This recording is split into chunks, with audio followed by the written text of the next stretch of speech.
What's up, everybody? Welcome to another episode of Turn the Jets Live. I'm your host, Steven Zantz, joined by my co-host, Steven Russo. Steven, that was as bad of a feeling as I've had on a Sunday in quite some time because this team is good and they blew another opportunity. How you feeling, bud? Yeah, not great after this one. At least just got the news that the Patriots lost, so the Raiders actually came through for us. Unfortunately, the Chargers were able to pull one out, though. But either way, you really feel like the Jets let this one slip through their fingers, where this game was there for the taking. It was there to be had. You just kind of felt like they weren't going to do it throughout the whole thing. And even after they got that lead 17-13, it didn't feel right all game for some reason. Even when you look at the stat line and what Zach Wilson did, I don't think that tells the full picture. However, I think this team is good, and I think they're right there and they're on the cusp. But when you let games like this slip through your fingers more often than not, and that's kind of what we've seen, the last few weeks as the Jets, were 7-4 and now dropped to 7-7. That's just really the narrative, and that's telling the story.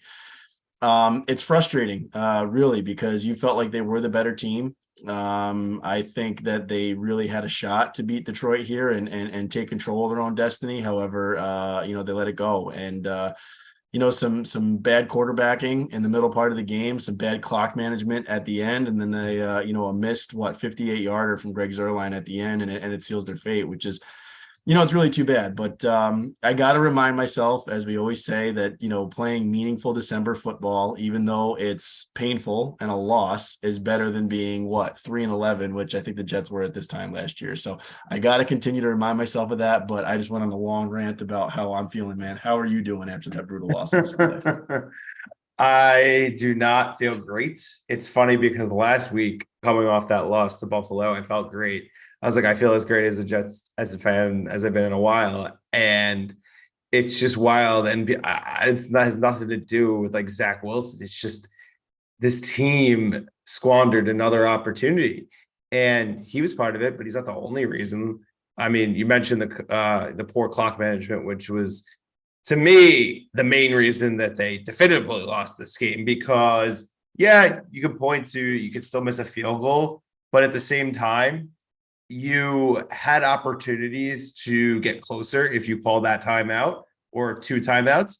You also, could score a touchdown. So you can win the game outright if you want, if everything works. But it was just tough because the Jets defense, even without their best player today, they were really good at times. I mean, there were times you get frustrated when some of that, like a DJ Chark or what's it called, Amon St. Brown, like they're getting like these like cushy, easy plays to convert for a first down. But the Jets defense, other than that one play, which we'll get to in a little while, they were able to keep the Lions out of the end zone. I mean, their first touchdown was just a brutal special teams play that typically we don't necessarily see, special team blunders with this, with this unit, because, Brad Boyer's a good coach and they've been good. I mean, the punting was abysmal. I know everyone's just like, Braden Mann's got to get out of here. And he does. And it's nothing new. It's just kind of, stubborn arrogance from Joe Douglas, as he's someone he picked. So he's just like, I got to justify this pick because the 2020 class is terrible. Well, you know what? As someone who always, rips or kind of like is rooting for Trevor to stake, like he's clearly better than Zach Wilson. He had an amazing comeback today against Dallas. And Braden making that tackle is probably the reason we don't have him. But I'm not going to play that game right now. It's not really what like we feel like we need to talk about, but it's hard. And they couldn't really run the ball. They were getting bullied up front a lot of the time. I felt like they always were just playing. It almost felt like sometimes on offense, like the way, the protection was, and just the way, some of the execution and the passing plays were. I always felt like they're playing with 10 guys instead of 11. I don't know. It just seems like that when Zach's out there, and I'm sure everyone's like, oh, you're hating on Zach. I'm like, he actually had a pretty good first half, I would say. But then that back-breaking interception, because I'm looking at that. I see him just throw like a lob, like literally as light of a ball. I'm like, oh, whoever is standing there, because you don't really see it until the camera moves. They're probably like all alone. That's why he like lobbed it up. Nope, like right into the Detroit defender. I'm like, I don't understand. And then he's just missing guys, even though he obviously had that really nice throw to CJ. He had a couple nice long throws, but it's like, it's too inconsistent. And that's like why we all were like, as soon as Mike White's ready to go, and it doesn't seem like it's going to be on Thursday, which I get it. Like, why would he not be able to play today and then be able to play 4 days later when it's not that much time? It's just an utter, disappointment all around. And it's, I'm not saying Zach's the reason they lost. He did some things, but he also still went 18 for 35. So He completed 52% of his passes. It's just, it's rough. Yeah, I mean, it's hard you don't walk away from this game feeling like Zach Wilson was the reason they lost, but you definitely, I don't know. I feel like we're kind of playing Russian roulette with him back there at quarterback, right? Like it could be anything at any point. And at no point during the game when he's back there do you feel confident that something good is going to happen. You're always kind of on the edge of your seat, waiting for the other shoe to drop and waiting for the bottom to fall out. And that's kind of what it felt like. And, he had a surprisingly good first half, specifically second quarter. They got him on the move a little bit. He hits the big play to Garrett Wilson, obviously hits the touchdown, rolling out left to CJ Uzomah. Has a good second quarter, has a good closeout to the half where really the no call on Jeff Smith, it could have changed the course of the game there where, that gets him inside the 1 if that's a pass interference like it should be. So maybe they go into the half up 14-10 as opposed to, tie game at 10. But like to your point, coming out of the second half, the bottom just falls out. And then next thing you know, he just can't come back from that interception. He throws that, whatever that was, to Michael Carter that luckily Michael Carter comes down with, but then he can't hit the layups. He's got Garrett Wilson, open for a first down on 3rd and long, and he just misses him. He's got Braxton Berrios open in the flat, which would have gone for probably 25, 30 yards. He misses that layup. It feels like there's no reliability there.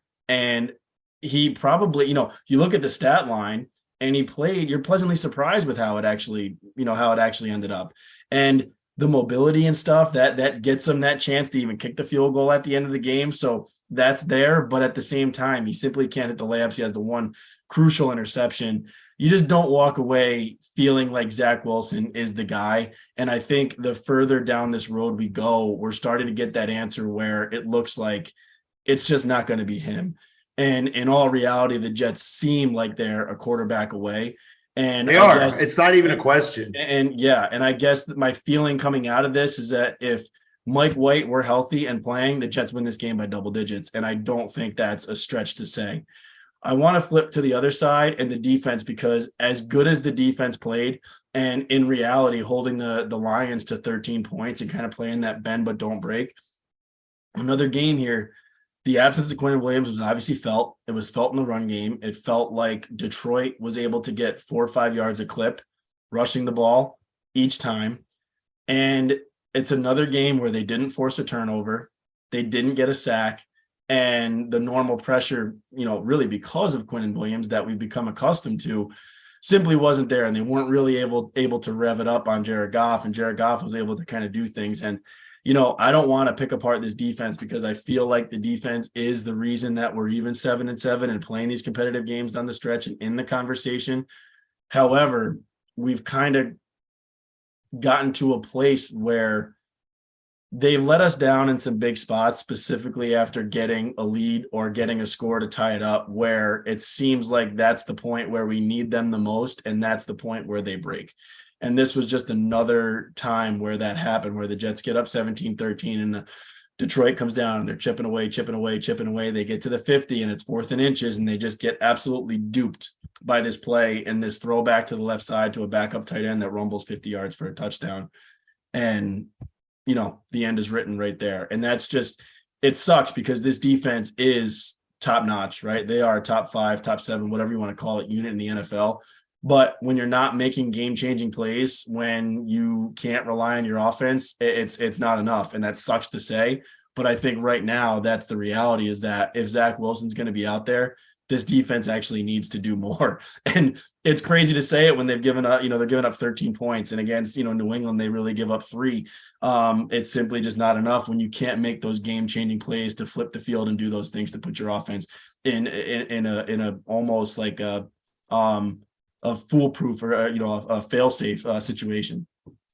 Yeah, I mean, like you said, it just feels like an opportunity was squandered away yet again, and we could continue to talk about it ad nauseum because there's so many things to point to. I mean, to me, the clock management just kills me. I mean, yeah, the Zach interception's bad, but they still had a chance despite that happening, and he did make some big boy throws. I mean, that one throw he made to Elijah that essentially set up the attempt to tie the game was amazing. I mean, obviously getting sacked is not helping, but he's at least taking advantage of the opportunities that he had. But I don't feel good about him being the quarterback long term just because it's too inconsistent. You can't be like at times able to do these like crazy Mahomes like throws, but then you're dirting balls to Berrios. When I remember there was one play where it was like a perfect screen you can set up. There's only one guy on the defense that's there. So if he gets like a good position for Berrios makes a move, probably getting 15, 20 yards. But instead, he can't even hit him. And it's just like, I hope that maybe he plays better on Thursday because it sounds like he's probably going to be the guy. But I can't like prove this, obviously, because it doesn't matter at this point. But if Mike White's playing, I feel like they win that game by 10 points. I feel like he's not missing the throws. He would have carved that team up, and it also would have opened up the run game, which sucks because it felt like we could not get any push in between the tackles at all. It was just brutal. And that's really been their, bread and butter for most of the season. Like even, when, Mike White was playing in earlier in the season, they just were able to run the ball so effectively. And once you take that away, Zach Wilson's not able to carry this offense in a way that we hope. Mike White, obviously, you've seen moments where he can carry it a little bit and lead us down, but just the execution in the red zone's been the tough part. It's so frustrating because this team is really good, and we're 7-7, and it's a little bit nerve-wracking to think we were a lot better a few weeks ago. Yeah, and to think of what it could be. And I think the other thing, and I'm not here to make excuses because it happens to every team, but you're seeing the injuries really take their toll, right? I mean, Corey Davis is obviously out. That has historically been Zach Wilson's favorite target. Denzel Mims, who slides into Corey Davis's role, goes down in the first drive, first offensive possession, after making a catch, I think first or second, either way.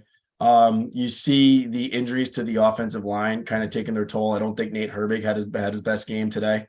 The injury to Quinnen Williams, who you don't want one piece on that defensive line to be the key, especially with a D line that is that deep. But you could see how crucial he is to that unit. And not for nothing either, I think LaMarcus Joyner has been relatively solid throughout the course of the year, despite a rough start and despite us kind of throwing him under the bus after the first week. However, he has kind of solidified himself. So missing a guy like that on the back end also, hurts this team. So I think without making excuses, the injuries have just piled up to a point where they've been really hard to overcome.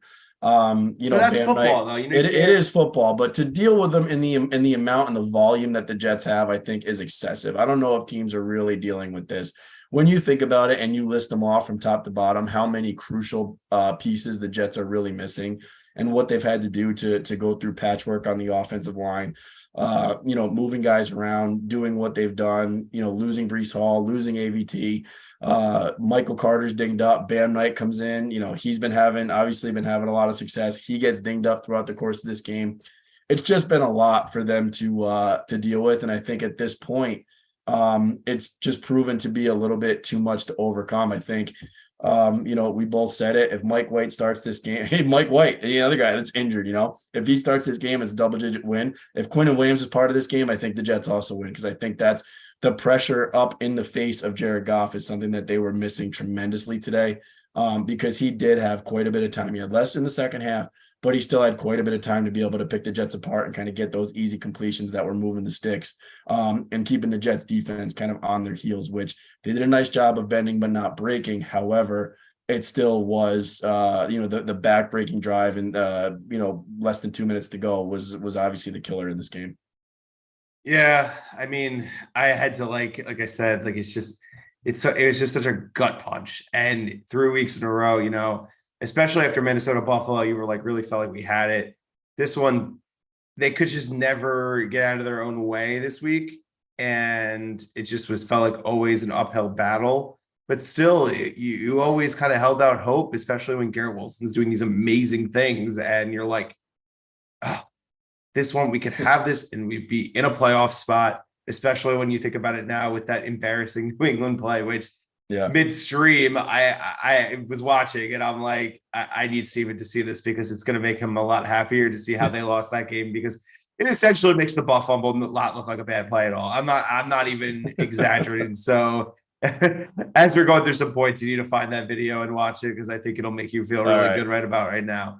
I mean, when you look at the rest of the AFC and kind of the outlook, the Jets sit right now at 9, which now Jacksonville, pulling off a stunner against Dallas, is sitting at 6 and 8 and at the 10 seed, which now they're one game out of first place in the AFC South. So that makes this Thursday night game even more important for both teams. But you still know that New England has a tough stretch coming up. Miami, obviously, we got some help from Buffalo last night. So Miami's sitting at 8 and 6. So I don't know what the Jets can do. I think the outlook changes because I think most Jets fans would have said that these 2 games here, Detroit and Jacksonville, both at home, were must wins. And dropping this first one makes the road that much tougher. But there's no way they do this without winning the next 3. So Jacksonville at home, that is feisty right now. Seattle on the road, which we know is a very tough place to play. And then Miami on the road to close it out, which Miami's been kind of a roller coaster. I think everyone would have written them off and said that they were going to get blown out last night in Buffalo. And up there in the cold, they went toe-to-toe with Buffalo and Josh Allen and, almost pulled it out. So road to it doesn't matter though, because they've lost 3 straight, just like the Jets have. And congratulations. We went toe-to-toe with Buffalo too in the cold up in there, and we didn't win. And there's no victory points. You're right. There's no victory points. But what I'm saying is everyone was down and out as, because Miami was the darlings 3-4 weeks ago, right?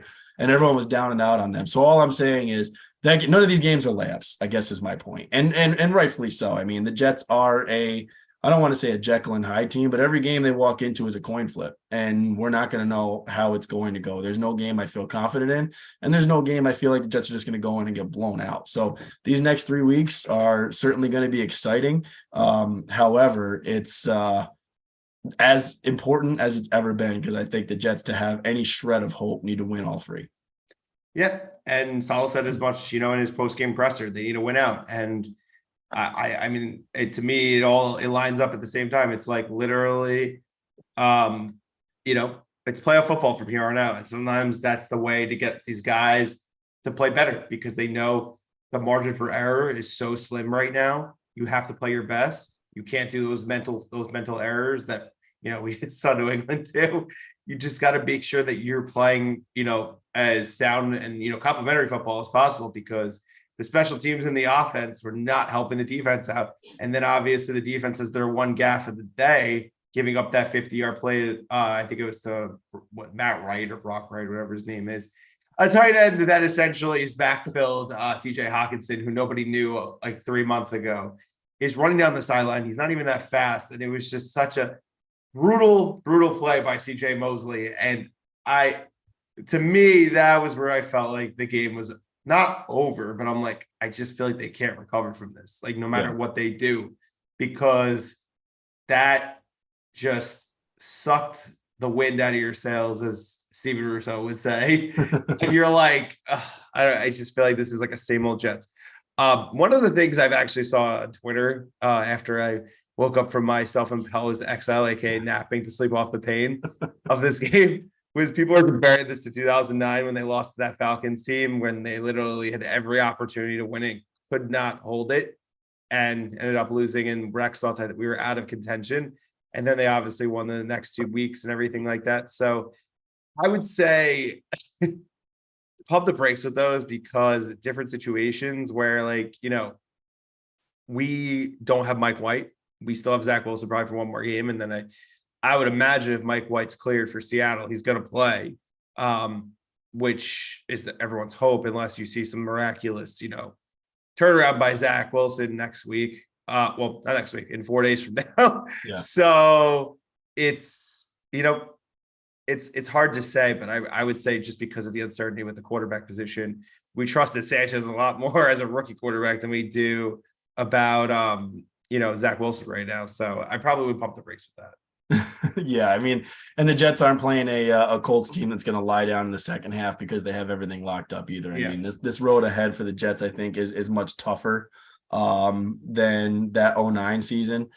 However, it's, they still can take care of business. And honestly, it's going to be really interesting. And I think they're going to be in every game. I think they're not going to make it easy on us by any stretch. I mean, this game was tough. It was a roller coaster.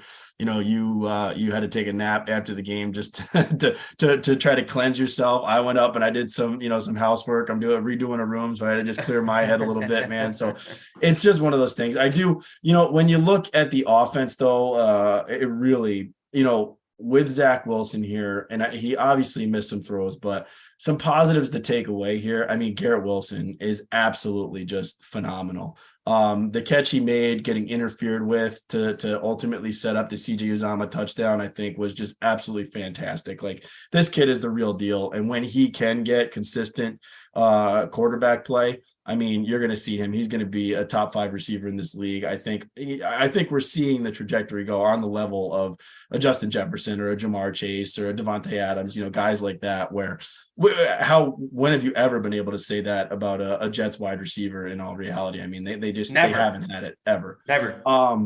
You think about I like the way that they got CJ Uzomah involved today, albeit 2 catches, but 2 touchdowns. But finally, they did some things for him in the passing game, which I'm happy they finally did, because I think we can all agree that based on expectations and what we saw coming out of training camp, Tyler Conklin's been kind of a disappointment. I will say today he did make one fairly contested catch, which I don't think he's done all season.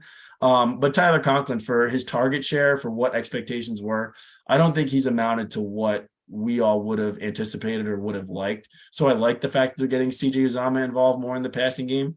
Mm-hmm. The other thing I would say is I think they did some good things with Elijah Moore today, and he had 4 for 51. He could have had more. But Zach Wilson missed one on that last drive that I think he was wide open on, where he could have gotten the first down on 3rd and 19 before the 4th down play. They also started giving him some of those Berrios looks that I think we've come accustomed to seeing, which I think is good, because I don't know what's going on with Berrios, but he's not right. Dude, I don't get it either. He was awesome last year. He literally looks like he forgot how to play football. It's crazy. Really, it's bad. And honestly, so I like LaFleur kind of using Elijah in those situations. I know he only had one rush for 3 yards, but that was on a 3rd down play where he actually got the first down. And those are plays that you usually see go to Braxton Berrios in those spots. So I'm liking what I'm seeing there. But mm-hmm. As you look ahead to Jacksonville, man, they're gonna need everything. Jacksonville's pretty hot right now. They're very similar to Detroit. They're playing well, kind of rough defense, but good offense. Trevor Lawrence, it feels like it's clicking right now for them. So the Jets are gonna have their work cut out for them.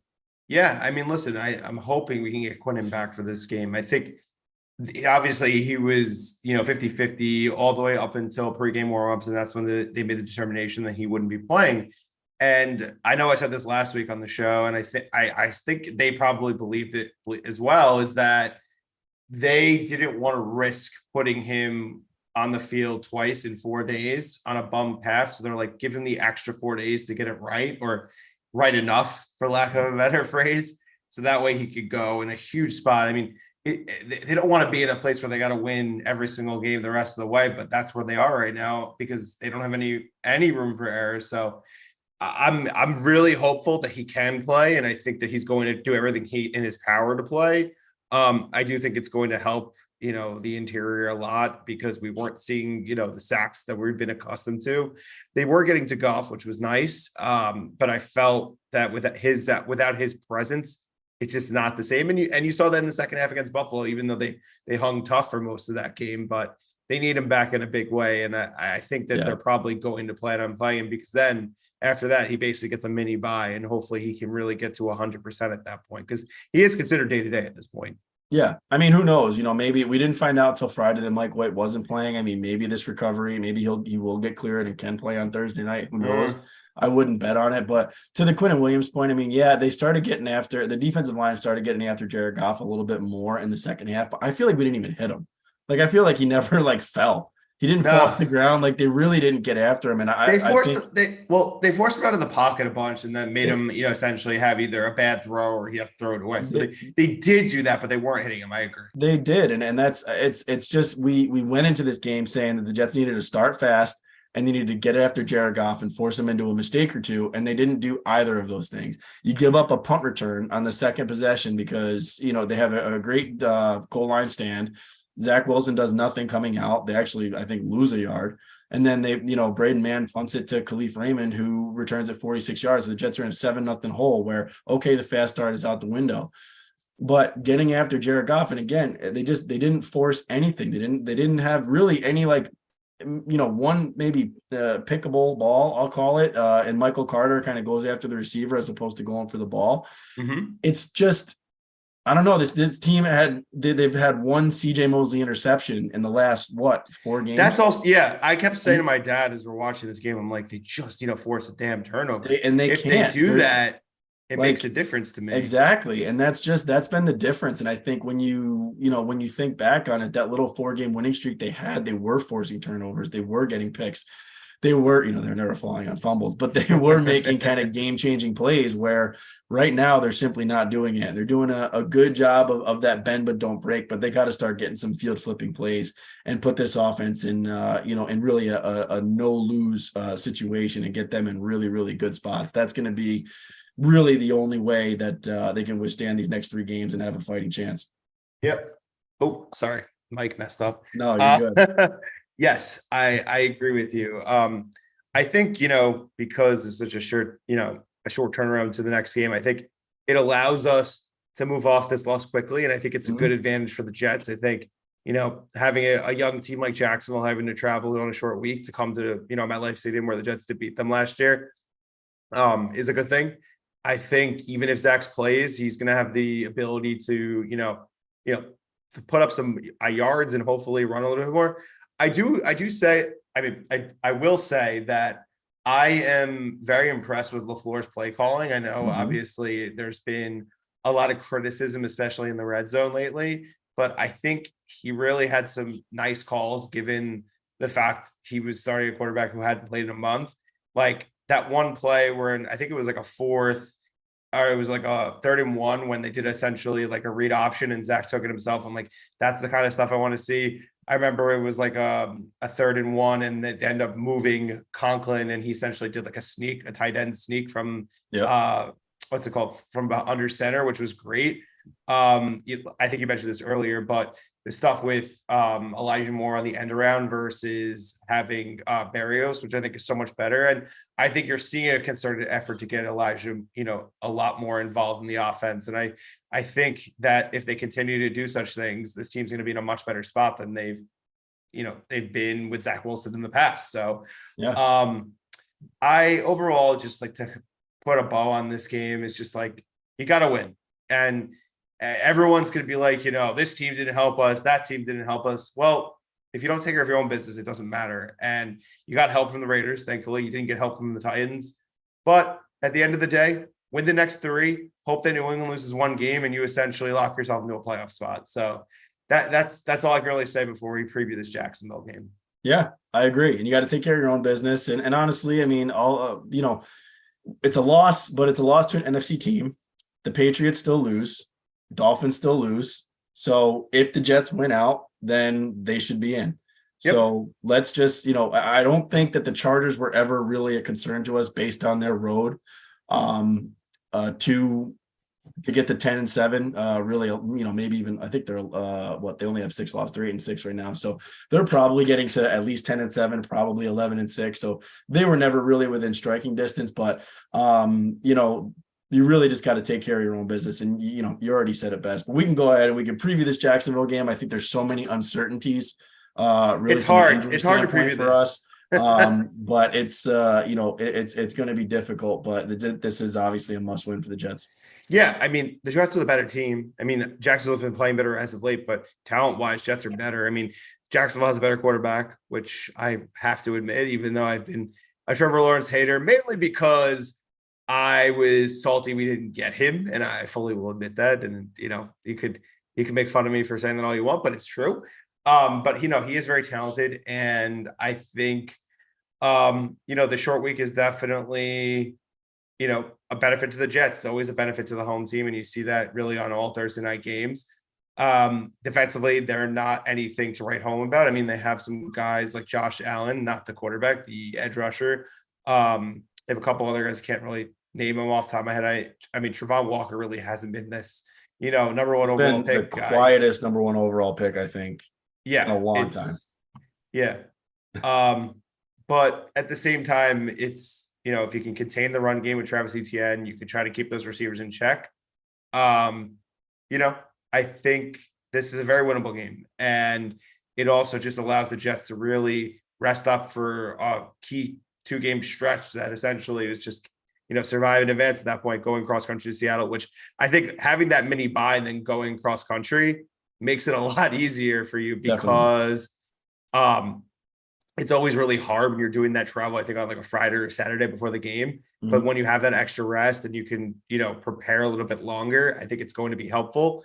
But at the end of the day, I think offensively, the Jets can move the ball. They just got to continue the strong defense. They can't have those back-breaking drives that they've had the last few weeks where, they're flawless for most of the game. And then after they have a big opportunity on offense, then they essentially hand the game away to the other team. So if you can hone down and keep that consistency and also put up, more than 17 points, what they've really been doing for the last 3 weeks, I think they have a good shot. And, before we do our picks, I'm feeling really optimistic about this game, believe it or not. Really? No kidding. That actually surprises me. But yeah, I mean, I think you hit the nail on the head. I think I agree with really everything you said. I honestly like the Jets, as we say, the Jets are, they're in control of their own destiny. I mean, same thing. They're going to be the ones that dictate this game because I feel like they're, they didn't lose or the Lions didn't beat them today. I think the Jets beat themselves. And I think the game was there for the taking and the Jets missed an opportunity. And I really feel like if the Jets come out and do the things that we've seen them do and have success with, and they can win this game. It's just a matter of seizing that opportunity. So there's a lot of unknowns here, whether Quinnen Williams is healthy, whether Corey Davis comes back, whether Mike White can come back, even Denzel Mims, just from a depth and a receiver standpoint, whether he's healthy or not. LaMarcus Joyner, same thing, who, hasn't missed a snap all season, but misses this game. There's just there's a lot of unknowns, but I do feel like it's if the Jets can tackle some of those things, some of those, the little ailments that have been bothering them, that have been derailing their plans. I think that's the key here. So if it's really the same thing for me as the Detroit game. If they can start fast, if they cannot get themselves in a hole, if they can force Trevor Lawrence, get up in his face, get some pressure on him, force him into a mistake or two, flip the field, get back to turning the ball over. Those are going to be the keys here. But if we see a replay of today and it's a close game and that, we got to make a stop or score late, it's going to be ugly. And I'm not thinking it's going to end favorably. So I like that you're optimistic. Usually I'm the forever eternal optimist here. I don't feel as good about this game because it just feels like a replay of Detroit here, where a team that is hitting their stride right now is catching the Jets, who are not in a free fall, but are coming back down to earth a little bit.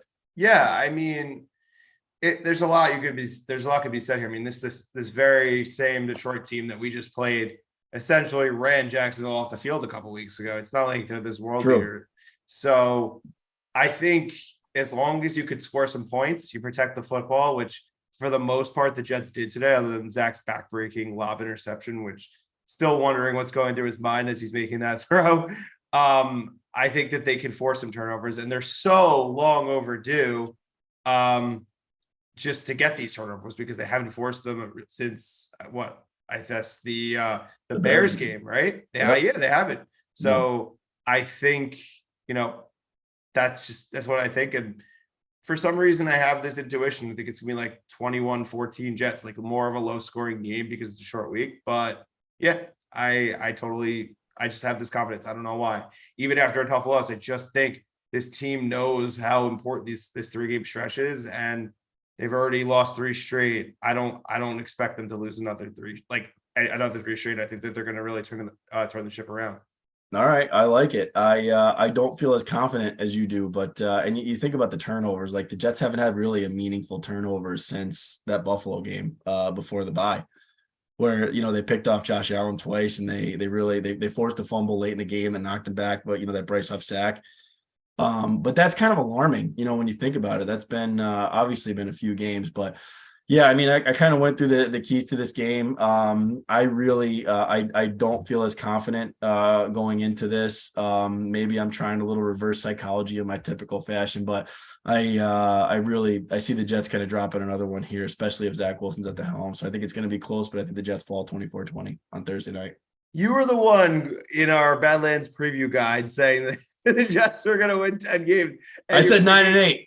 Oh, I said 9-8. I said 9-8, and I said they unfortunately, though, I said they'll fall in Miami and come up short of the playoffs. But I just, things change, man. They still may get to 9-8, but I don't know. Should I flip my pick, and should I say the Jets are going to win just to stay true to it? But things change, man. You got to adjust with how things are going. I obviously think this is a coin flip. I think they could pull it out, and it wouldn't surprise me if they come out and they win by double digits, just have that kind of redemption game, but it also wouldn't surprise me if they drop a close one, which I think ultimately is going to happen. But that's also part of me kind of playing some mental gymnastics here with the Jets.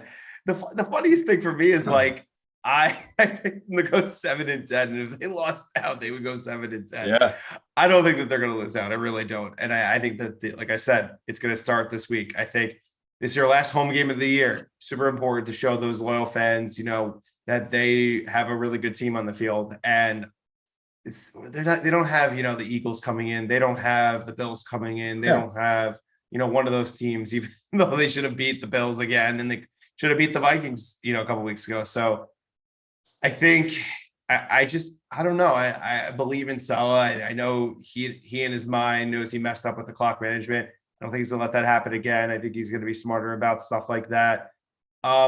And I'm just hoping that some of the guys like Corey Davis can come back. I think he should be able to get cleared, I think, by Thursday. I mean, he essentially has been out for a week and a half at that point.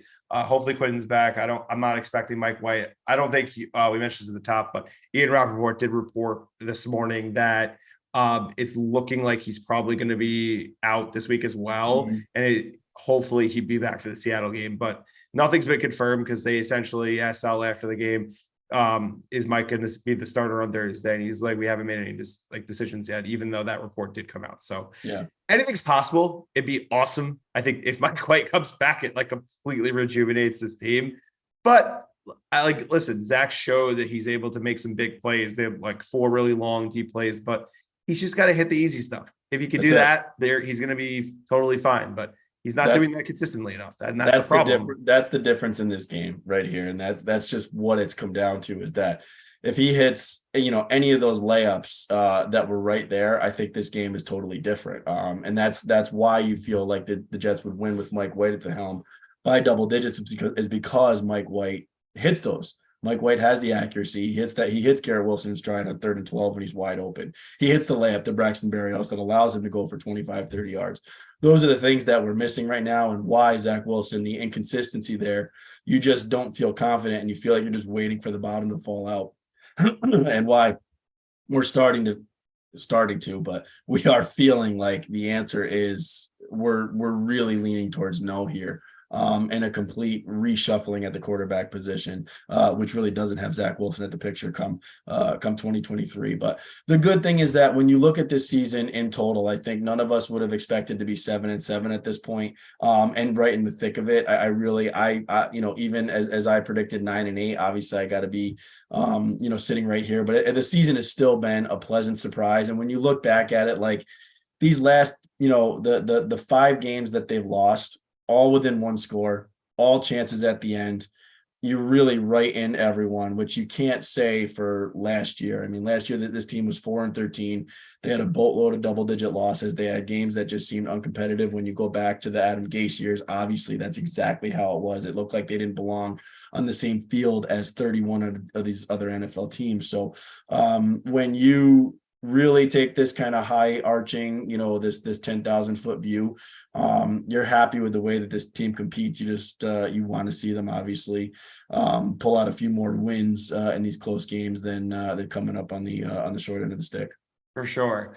So I want to close with a positive vibe. So DJ Reed just tweeted this, came on the timeline. Tough loss, but I'm riding with my brothers till the wheels fall off. And I think this locker room is as upbeat as they come. And I think, like I said, I think they're gonna win on Thursday, and then it's gonna start, this team really going into crunch time and locking in for the final stretch here. So I feel good about it, and I think that you're gonna flip your opinion as we get closer to Thursday. All right. Well, I reserve the right to make another pick as we get closer and to get more information, since we're picking this game as I'm depressed following a brutal loss on Sunday. We still got four days to go. 100%. And I think the good thing is that we're both not picking them to win. I sometimes almost like that as a way to not jinx us. So we'll see. And everyone, thank you so much for, tuning in, whether you watch, listen, follow us on Twitter. It's amazing support. As the season, winds down, we'll be doing less content during the off season, especially like in January and February, assuming the Jets are depending on when their season ends. But it's been awesome. This feed's been great. It's been growing every single week, and we can't thank everybody enough. So make sure, if you're not subscribed, subscribe at our YouTube channel, youtube.com/Turn on the Jets TV, Apple or Spotify. Just search Turn on the Jets Live. You'll see our logo. Just either hit follow on Spotify or subscribe on Apple. And, like we always mention about our other shows, you have the Turn on the Jets feed, which is Will's show, and then Draft Season, which comes out on Fridays with the guys. And then, as we always wrap the show, make sure, if you have not, to become a Badlands Patreon. It is best premium content any Jets fan could ever ask for, even though it's a small fee of $5 a month. I know that their recap of this game just went live as we were recording here, so you definitely want to check that out. Connor and Joe always keep it real. And if you have not, there is a watch party, so you can definitely sign up. I think it's an Eventbrite link. You can find out more information on Joe Caparosso's Twitter. Willie McBride's Hoboken. It should be a good time. Unfortunately, I will be out west, won't be able to attend, but I definitely would have been there if I was here. But it should be a great time. You'll see a bunch of TOJ and Badlands people, and hopefully celebrating a win with Zach Wilson taking down almighty Trevor. So, like I said, we appreciate everybody's